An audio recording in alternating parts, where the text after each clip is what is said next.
السلام علیکم بزرگوں، دوستوں اور پیارے بھائیوں، مجھے کافی دنوں سے میں سوچ رہا تھا کوئی ایسا پروگرام بناؤں جو ساری دنیا کے لوگ دیکھے اور دین کی باتیں سمجھے۔ تو اللہ کا شکر ہے کہ آج یہ پروگرام ہمارا راہ عمل آپ دیکھ رہے ہیں۔ راہ عمل میں نے یہ کوشش کیا ہوں کہ اچھے مفتی، مولانا، عالم، فاضل حضرات قرآن اور حدیث کی روشنی میں ہر مسئلے اور ہر موضوع پہ اپنی باتیں رکھے اور اسے ہم لوگ غور سے سنیں اور عمل کرنے کی کوشش کریں۔ تو آپ سب سے پہلے یوٹیوب میں جائیں اور راہ عمل دیکھیں اور اسے سبسکرائب کریں تاکہ جو بھی اس میں پروگرام آئے آپ اسے دیکھ سکیں، اور اپنے دوستوں اور عزیزوں کو بھی شیئر کریں تاکہ وہ لوگ بھی اس سے فیضیاب ہو سکیں، اور اسے لائک کریں۔ انشاءاللہ آپ لوگوں کی اس کوشش سے ساری دنیا میں ہر گھر میں دین کی باتیں گھر گھر تک پہنچ جائیں گی۔ عمل سے زندگی بنتی ہے جنت بھی جہنم بھی، یہ خاکی اپنی فطرت میں نہ نوری ہے نہ ناری ہے۔ آج راہ عمل کے پروگرام میں رانچی کی وہ شخصیت آئے ہوئے ہیں جو کسی تعارف کے محتاج نہیں ہے۔ آج ہمارے بیچ جناب مولانا ڈاکٹر محمد اصغر مصوائی صاحب، جو عیدین امام رانچی ہے اور بریاتو جامع مسجد کے پیش امام ہیں، اور اللہ کا شکر ہے کہ ٹونڈا کالج میں اردو شعبہ کے پروفیسر ہیں، جو آج ہمارے بیچ تشریف لائے ہوئے ہیں۔ میں ان سے گزارش کروں گا کہ دین کی باتیں، کچھ عمل کی باتیں راہ عمل میں بتلائے تاکہ جتنے دیکھنے والے ہمارے ہیں اس پہ عمل کریں۔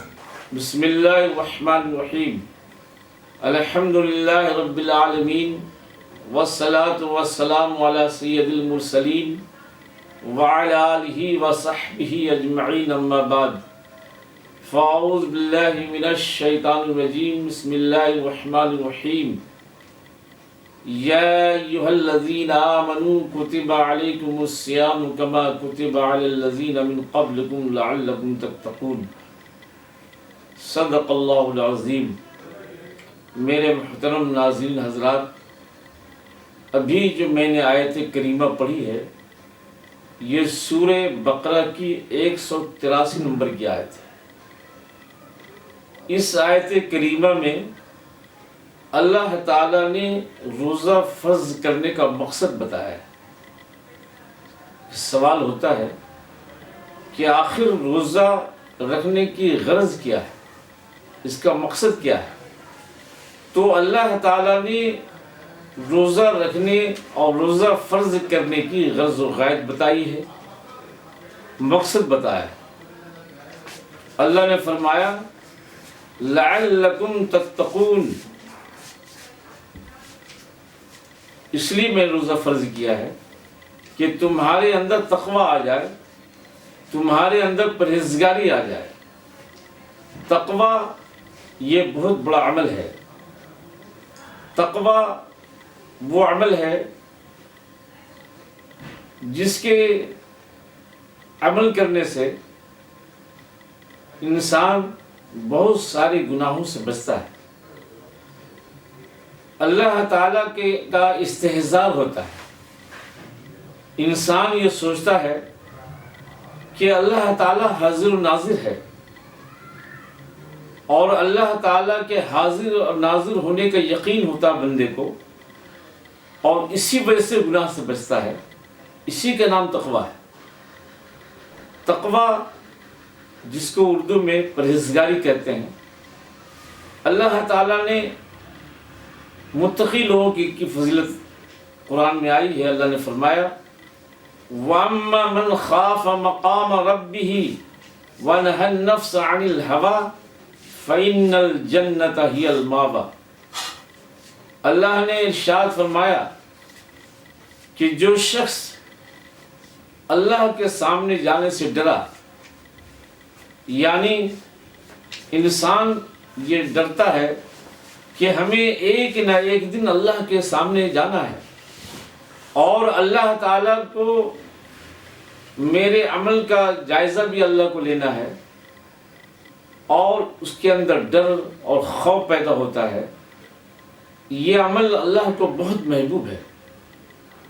تو اللہ نے فرمایا کہ جو شخص یہ محسوس کرتا ہے، اس بات کا خوف رکھتا ہے کہ ایک نہ ایک دن اسے اللہ کے پاس جانا ہے، اور اپنے آپ کو خواہشات نفسانی سے روکتا ہے، برے عملوں سے، گناہوں سے، بدعمالیوں سے بچاتا ہے، تو اللہ تعالیٰ نے قرآن میں فرمایا کہ ایسے ہی لوگوں کے لیے جنت میں ٹھکانہ ہے۔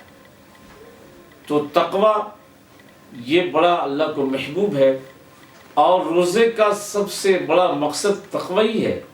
اللہ یہ چاہتا ہے اللہ تعالیٰ کہ بندے روزے رکھیں، اور روزے میں یہ بندہ اس بات کا دھیان دیتا ہے کہ ہمیں گناہوں سے بچنا چاہیے، رمضان کا مہینہ ہے، اور پھر اللہ کے حاضر و ناظر ہونے کا یقین رکھتا ہے۔ اللہ کا مقصود یہ ہے کہ ایسی پوری زندگی بندہ اللہ سے ڈرتا رہے اور اس کے اندر تقوی آ جائے۔ سیدنا حضرت عمر فاروق رضی اللہ تعالیٰ عنہ کی زمانے کی بات ہے۔ سیدنا حضرت عمر فاروق مدینے کی گلیوں میں گشت لگا رہے ہیں، ایک گھر سے آواز آتی ہے، ایک بیٹی اپنے ماں سے کہتی ہے کہ امی دودھ میں پانی کیوں ملا رہی ہو؟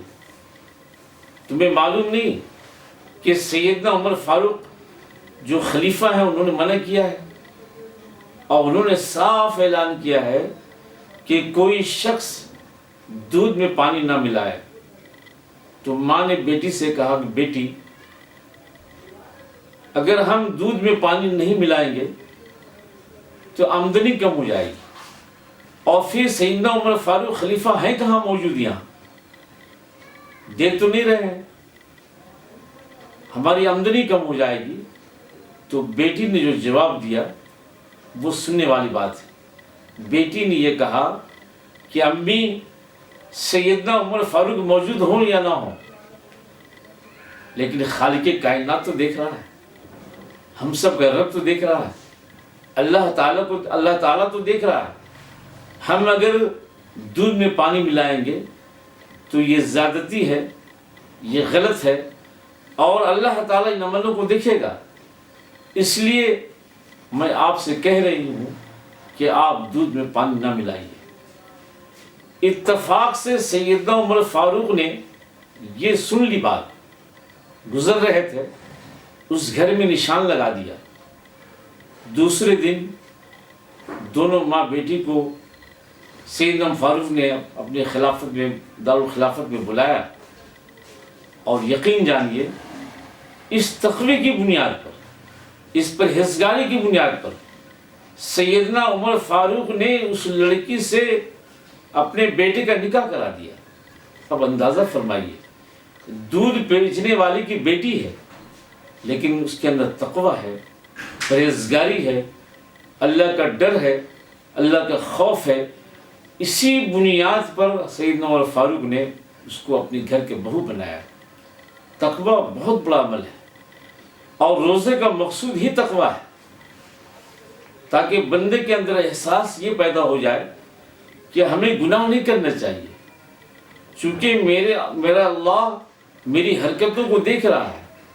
ہم رات کے اندھیرے میں کوئی کام کرتے ہیں تو میرا اللہ خوب جانتا ہے، دن کے اجالے میں کرتے ہیں اللہ جانتا ہے، اللہ تعالیٰ سے کوئی بات چھپتی نہیں ہے۔ اسی لیے قرآن میں اللہ تعالیٰ نے تقوی اور پرہیزگاری کرنے والوں کے لیے بڑی خوشخبری بھی سنائی ہے۔ اللہ نے ایک جگہ فرمایا الف لام میم ذالک الکتاب لا ریب فیہ ھدی للمتقین الذین یؤمنون بالغیب ویقیمون الصلاۃ ومما رزقناہم ينفقون۔ یہ قرآن جس میں کوئی شک شبہ نہیں ہے، یہ متقیوں کے لیے ہدایت ہے، اور متقی وہ ہے جو صاحب ایمان ہے، نماز پڑھتے ہیں، اور جو اللہ نے دیا اس میں خرچ کرتے ہیں۔ تو متقیوں کے لیے قرآن میں بڑی خوشخبری آئی ہے یہی وہ تقوی ہے جو اللہ کو محبوب ہے، اور یہی روزے کی غرض و غایت بھی ہے۔ اللہ تعالی ہمیں اور آپ کو تقوی کی زندگی گزارنے کی توفیق عطا فرما دے، اور تمام مسلمانوں کو متقی و پرہیزگار بنا دے۔ وآخر دعوانا ان الحمدللہ رب العالمین۔ آپ لوگوں نے آج راہ عمل کا پروگرام دیکھا، اب اسے سبسکرائب کریں، شیئر کریں اور لائک کریں، تاکہ آپ لوگ کی اس محنت سے ساری دنیا میں ہر گھر میں دین کی باتیں پہنچ جائے۔